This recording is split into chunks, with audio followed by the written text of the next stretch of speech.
വാതിലൊക്കെ തുറന്ന് മനസ്സിലാണല്ലോ ഉള്ളിൽ കിടന്നു. ജമീല, ജമീല,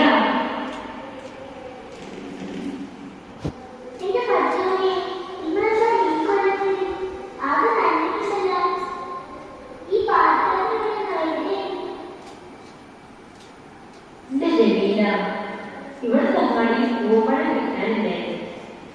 ഞാൻ പുഴക്കക്കരെ പോയി പൂവഴം നോക്കി കുറേ തിരിച്ചു പോയാൽ നോക്കിപ്പോഴേക്ക് തോണിക്കാരൻ പോയിരിക്കണം.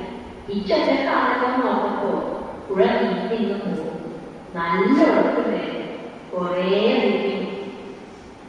പക്ഷേ ഈ പൊതിയിലൊന്നും കൊണ്ടുവരില്ല. കഴിച്ചോളി.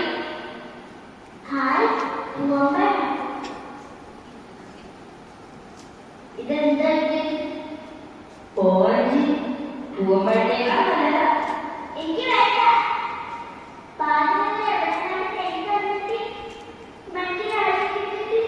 ജമീല, ഞാൻ പറഞ്ഞ സത്യ. പൂവമ്പഴം എങ്ങനെ കിട്ടാനില്ലേ? ഞാൻ കുറേ തരുന്നതാ. വേണ്ട, എന്നോട് പറയാ. ഇന്നത്തെ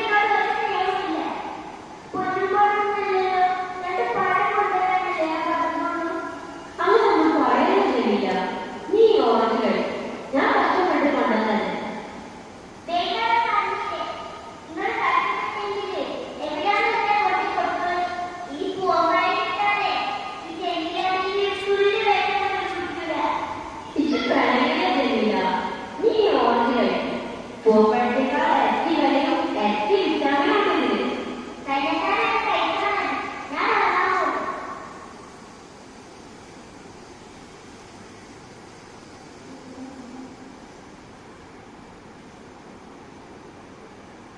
എന്റെ മഹാറാണി ഇതൊക്കെ എങ്ങനെ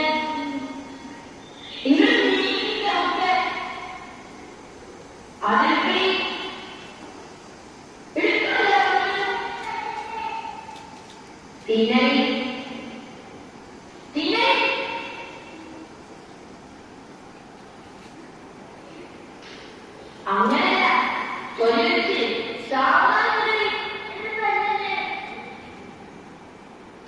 ഞാൻ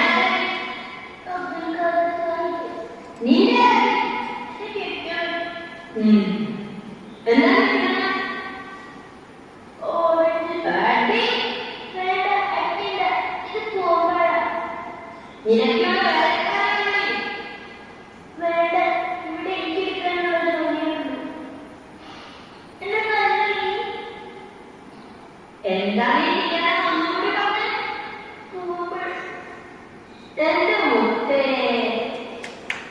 കോടതി വിമാനയാത്രക്കാർക്ക് ദേഹാസ്വസ്ഥതയും സ്മാർട്ട് വാച്ചിന്റെ സഹായത്താൽ ചികിത്സ നൽകി മലയാള ഡോക്ടർ.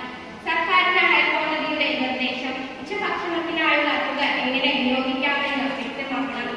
സ്പോർട്സ് വാർത്തകൾ. 2020 ക്രിക്കറ്റ് ലോകകപ്പ് വാർത്തകൾ വിശദമായി. മലയാളത്തിന്റെ പ്രിയ എഴുത്തുകാരനായ ബഷീറിന്റെ ഓർമ്മദിനമാണ് ഇന്ന്. നവോത്ഥാനേതര കേരളം ജനത നേടിയെടുത്തിട്ടുള്ള അറിവിന്റെ, വായനയുടെ, അക്ഷരങ്ങളുടെ, എഴുത്തിന്റെ വലിയൊരു ലോകം പരിചയപ്പെടുത്തി വലിയൊരു എഴുത്തുകാരനാണ് വൈക്കം മുഹമ്മദ് ബഷീർ.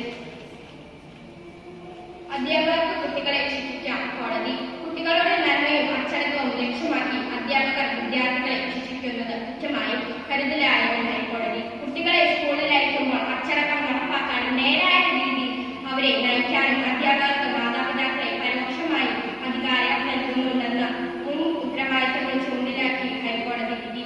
വിമാനയാത്രക്കാർക്ക് ദേഹാസ്വസ്ഥതയെ സ്മാർട്ട് ആശങ്കകൾക്ക് കൺമരുന്നേക്കാൾ ഒരു വിജയത്തിന് പിന്നിൽ പലരുടെയും സാന്നിധ്യം പിന്തുണയും അനിവാര്യമാണ്.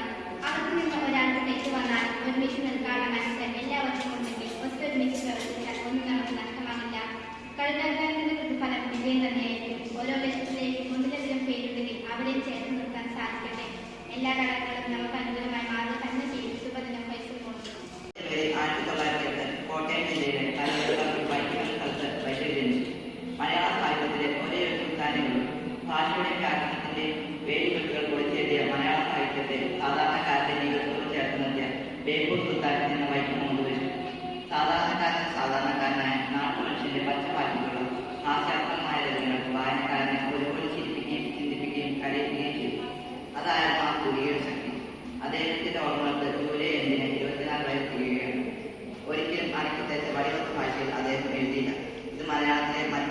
വായിച്ചിടാനും അവകാശപ്പെടാൻ സാധിക്കാത്തതും ബഷീറിനെ ജനകീയനാക്കി.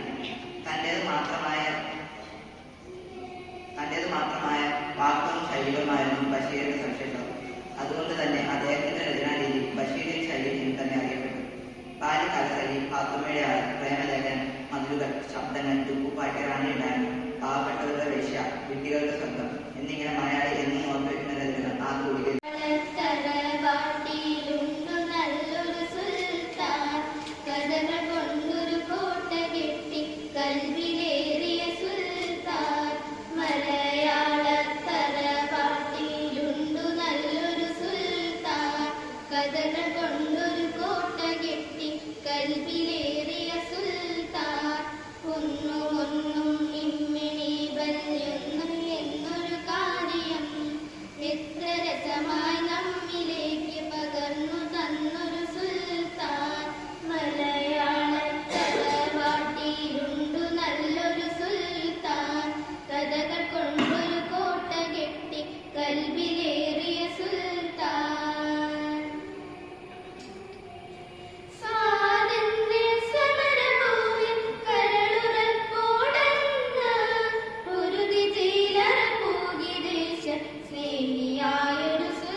ഇതാ ഞങ്ങൾ അങ്ങയുടെ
ദൈവവിളിയെയും